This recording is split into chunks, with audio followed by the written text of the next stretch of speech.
Years had passed since the day they took the baby from her arms.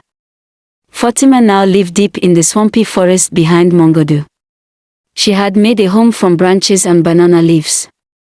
Her days were filled with strange songs and soft whispers. She spoke to birds like they were people. She sat by rivers and laughed at her reflection. The villagers still called her mad, but the forest did not. The trees listened to her. The wind obeyed her.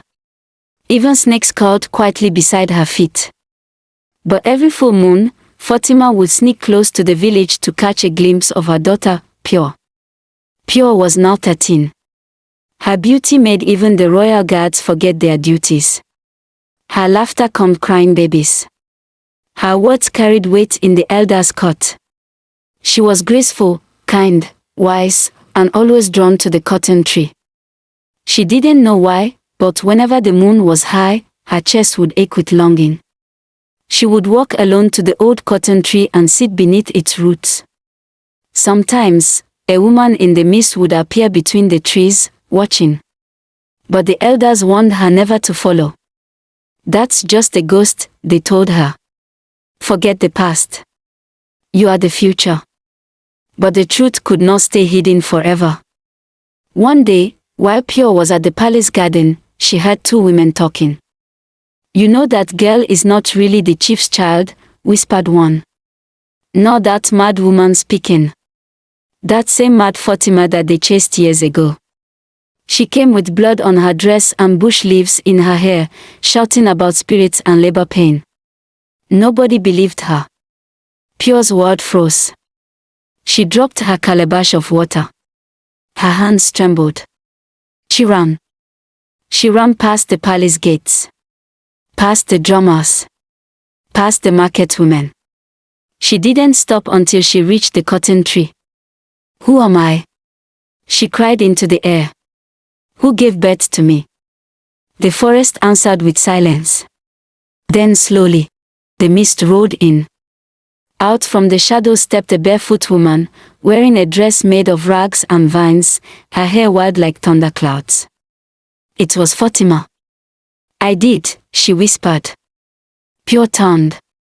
Their eyes met, green into green. The girl gasped. You've been watching me. I never stopped, Fatima said softly. Even when they called me mad. Even when they took you. But why? Why didn't you fight for me?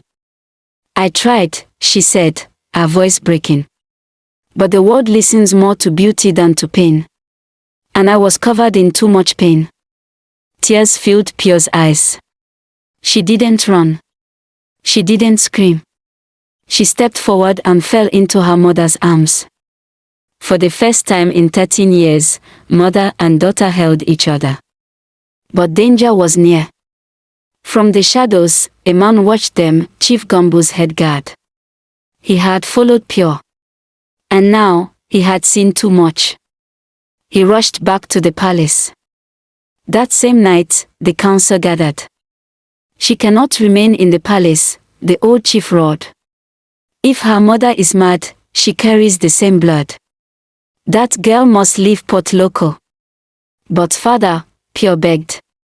She is my mother. You were raised in royalty. He shouted.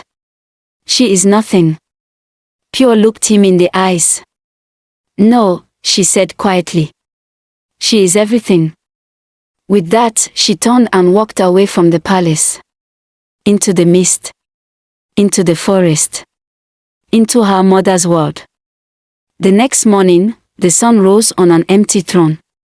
But far beyond Mongodu, under the cotton tree, a new destiny was forming.